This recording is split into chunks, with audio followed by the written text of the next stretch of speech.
Not gonna lie, we take those.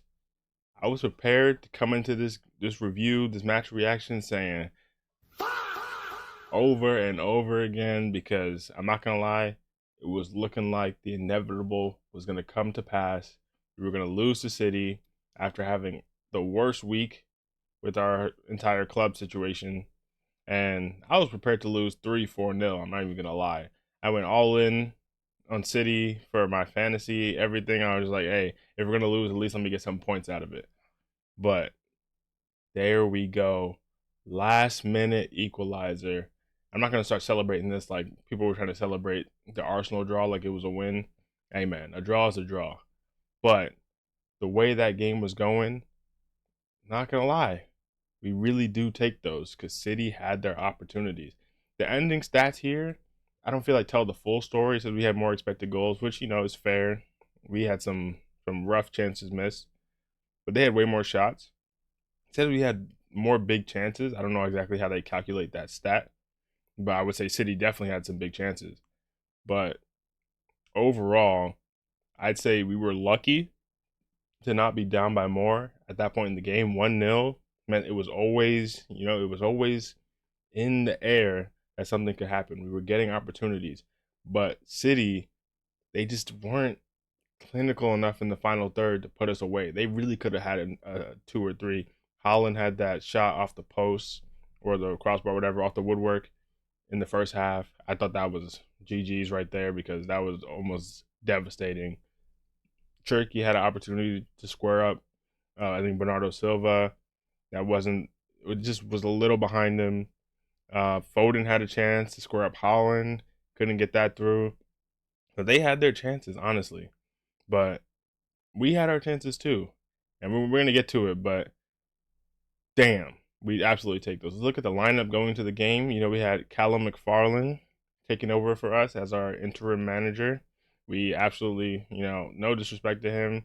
He's our under 21s manager. Hey, man, appreciate you for stepping up in these dark times because it's dark days for Chelsea right now. And it's a massive game against City. So I know the pressure must have been immeasurable. But he came in, and there were some things I liked. I mean, to be fair, who's to even say he's the one who put out this lineup? Clearly, from a lot of the reports we're hearing behind the scenes, it could have been anyone putting out this lineup. But to give him his credit, because he got us a result on the day, I got to see Neto, Palmer, Estevao, this is what I wanted to see in our attack. And then João Pedro in front of them.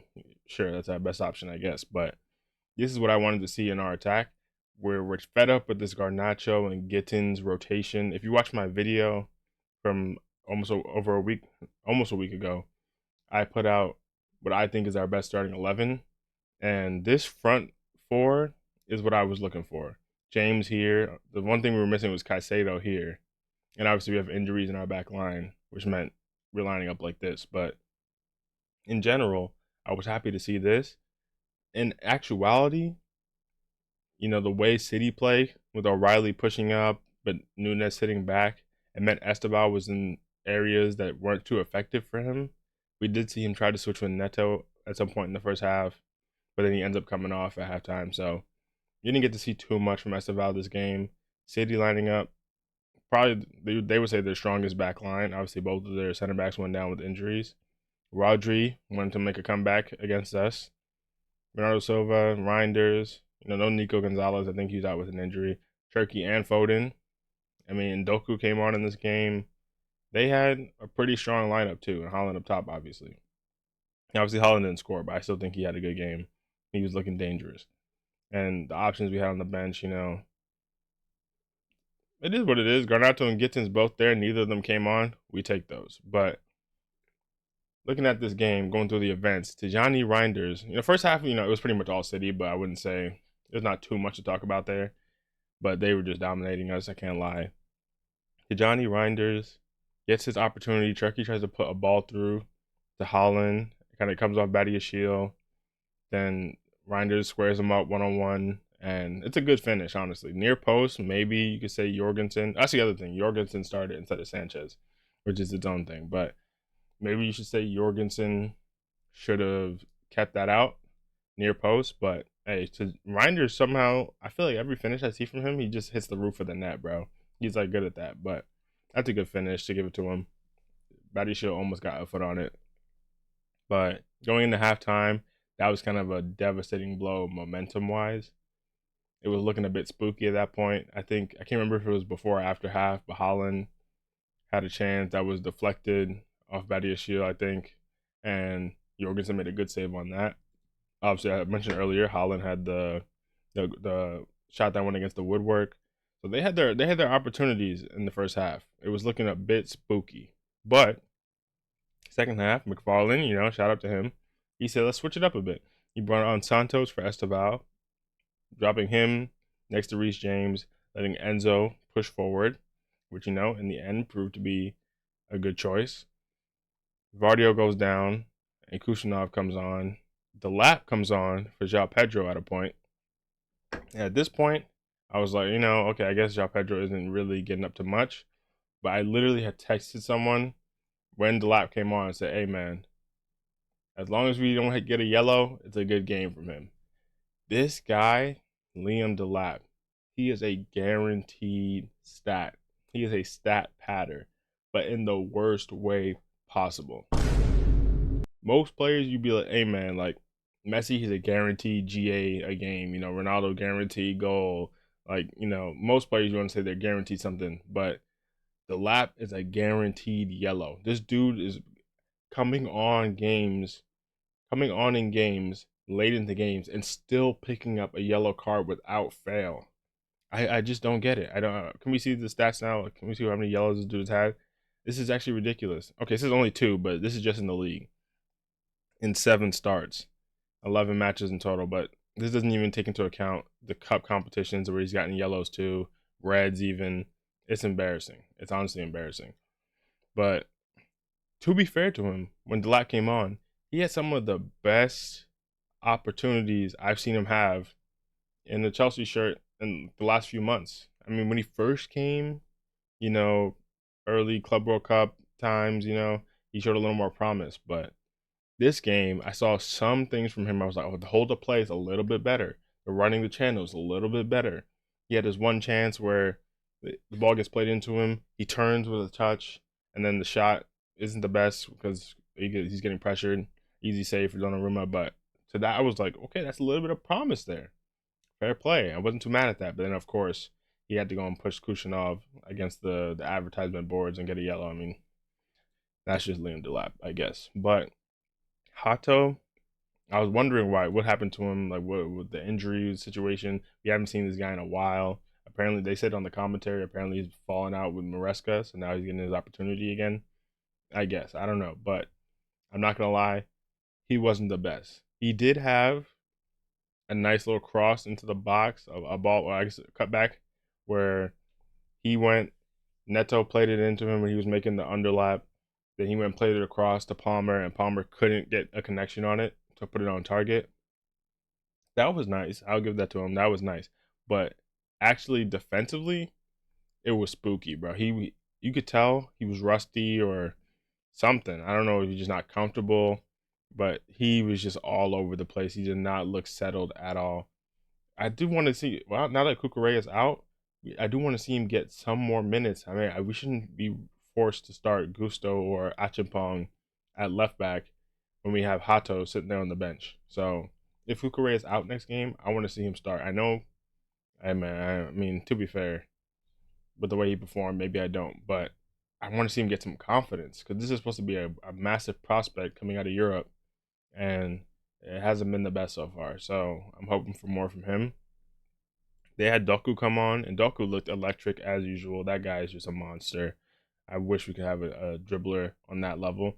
Estevao can dribble, to be fair to him, but it's just a different level of explosiveness. He can really create something out of nothing. And so can Estevao, to be fair. But Doku showed me something this game where he beat Chalobah in his own half and played a beautiful ball through to Foden. That's the chance where Foden couldn't square it to Haaland. Hey man, that was spooky. I'm not gonna lie. If Doku, if he has that in this game, we have to worry about him passing through the lines and him dribbling past you. He's gonna be devastating. I mean, he already is devastating, but he can go to like one of the best wingers in the world consistently level. So fair play to him. Ruben Diaz went down too. Kind of a shame for City, but hey, man, when I saw that happen, now you're facing Kushyanov and Ake. You would think Liam Delap, you have an opportunity here. This is not the. This is a little bit of an undersized back line. Make something happen, but it's not really his game. And late on, what did I say? If you watched my video last week about our best starting 11, go back and check it out after this game because I think some things look like they reign true. I said, and this is the one thing with Maresca, the issue I consistently had with Maresca. And I'm not saying this justifies him leaving the club or whatever the situation was. I still don't think that should have happened. But my issue with Maresca's system is that we don't overlap a fullback at all. We just like do this inverting thing and the wingers hold the width. And it just got super stale in terms of the attacking options. I wanted to see some switch up. Like we know he had it in his bag because we saw it in the Club World Cup final. This game, we got to see a little more freedom there in the attacking third, where Palmer's inside, Enzo's inside, Neto's trying to take up those spaces. And before I even get to this, let me talk about Neto before I talk about this last goal. Pedro Neto was so frustrating in this game. I could not believe the chances that he missed. Like, come on, bro. He had an open net almost, just skied it. He had another chance before that too. Every counter or like break where we had some numbers, he would just get the ball and just stop and dead the entire attack and then pass it back. Maybe that's why Enzo didn't want to play him on the left. I thought he had the potential on the left. Right, that's your dominant foot. Just do your little one step over thing you do, whatever, and just take it down the line. For some reason, he was trying to cut in on his right, but he clearly wasn't comfortable on his right, so he was trying to cut in and still use his left. And then he was just getting the ball caught underneath him. And he was like, actually, never mind, I got to pass it back. That was so disappointing. I don't know what that was, but I guess it was better than bringing on Garnacho or Gittin, so it is what it is. But getting back to this final goal, Gusto on the right being able to overlap. This is what I've been saying about Chelsea. Gusto inverting into the midfield, bro. I'm not trying to see that. It's just that's not the play.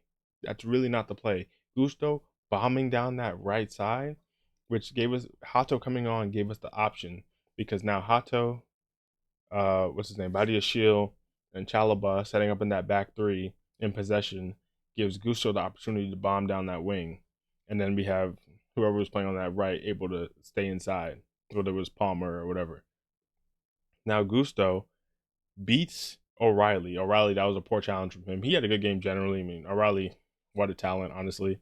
But Gusto takes advantage of him, putting in a foot where he didn't need to. That was honestly might just come down to inexperience. Because at that point in the game, up 1-0, end of the game, you just got to see the game out. Play it safe. Stay with Gusto. Don't allow a cross. Gusto beats him, puts in a low cross. That's what I'm looking for. That's the opportunity that you get when you have Gusto on that right side. The pace, the cross. Even if it was not the most like effective cross where it's going to go pinpoint onto someone's head, the fact that you could play a ball with pace into the box, it creates difficulties for a back four or a back three or whatever. They have to figure out, okay, am I going to clear this? How am I going to clear this? It's not going to be the cleanest clearance. It might just bounce off me, go into the net. It might be an own goal. And do I go for it? Does the goalkeeper go for it? And then you have to deal with the actual Chelsea players who were bombing in there, create opportunities. Honestly, City knows this better than anyone because that is the Kevin De Bruyne special. Not that exact spot that Gusto was in, but if De Bruyne picks up any pocket in that half space on the right side, that ball into the back post is lethal. It's a different level. So I'm not even gonna pretend like I'm comparing Gusto to that, but Gusto still put something in there. It falls through to Enzo Fernandez, whiffs the first one, but somehow I thought he was gonna fall over. The way his feet were crossed, somehow he maintains his balance. So shout out to him. That was impressive. But it's a second attempt on goal. Donnarumma, incredible save. He could save the second one. But then it falls back to Enzo. Donnarumma was already outstretched, couldn't get too much power on it to parry it away. Enzo stays on it. The third one just taps it in near post, and we're off celebrating. I was gassed. I'm not gonna lie. I celebrated like crazy. We're celebrating a draw, but hey, a draw away at the Etihad, considering the situation that this club is in right now, hey man, we take that. We absolutely take that. We needed something from this game to at least hold our heads up, because it's about to be a spooky month if we can't get some confidence going. So that's a massive result. It keeps us, let's check it out, the table now. That keeps us in 5th. Hey man, I did not want to go below United. I'm not gonna lie. We have identical records, but if you look at the last month we just had, and I'm not gonna go back to the results. I do it every video. It was spooky, and somehow United still weren't able to go above us. If you look at their last couple fixtures, draw to Bournemouth, they lost to Villa. I mean, fair enough. They beat Newcastle, which is okay. Then this run right here, people said Wolves. I didn't mean to click that. Wolves, Leeds, Burnley. That should be a guaranteed 9 points for United. But it's been draw, and we'll see what happens against Burnley. But that result there helped us to stay in 5th. Liverpool drew as well, so it means we're still on their tail. I mean, they have not been capitalizing. They drew against Leeds and Fulham. They haven't been capitalizing, where they should have been pulling away from us and pulling closer to Aston Villa. So we take that. We're going against Fulham next. That's a massive result, a London fixture. We got to get a result in that game. That's a must win, honestly. That's really a must win for our season, because you would assume, I mean, at this point you can't assume anything, but you would assume United would get a result against Burnley. So we got to get a result against Fulham, and Liverpool against Arsenal. You probably assume they lose that game. So that's a result where we can really make up some ground here. Villa got their result. Obviously, City, we were able to pull them back, which is the only thing that's a shame about this result. I mean, I'm never going to be mad about getting some points on the board, but Arsenal do go 6 points clear, and I do not want to see them win this league. Spooky days if Arsenal win this league. But either way, we take that. The craziest thing to me, Brentford are in 7th. I haven't even been realizing that. Newcastle in 9th. I mean, this league is so close that every result just jumps up or around the table. But Newcastle somehow up to 9th, while Brentford are in 7th. And since Brentford, lost Thomas Frank, you would have thought they would have been down here. But Spurs are down here. I mean, this league is just absolutely ridiculous. But either way, I've been yapping for long enough. This video wasn't even meant to be this long, but as you can tell, when you have a momentum that game that ends like that with the equalizer, you come into the review a little more excited. But originally, I thought it was going to be more of like I prefer really not to speak. If I speak, I am in big trouble. In big trouble. And I don't want to be in big trouble. But thankfully, that was not the case. We take it. Man City won. Chelsea won. Appreciate you guys for watching, especially if you made it this far. Like, subscribe, all that good algorithm stuff. It would be much, much appreciated. And we'll see you next time for the Fulham game. And probably a video. Maybe I'll try to put out a video before that, a fun video unrelated to all this, unless it's some transfer news, maybe some transfer news too. But that's going to be it for this video. Peace.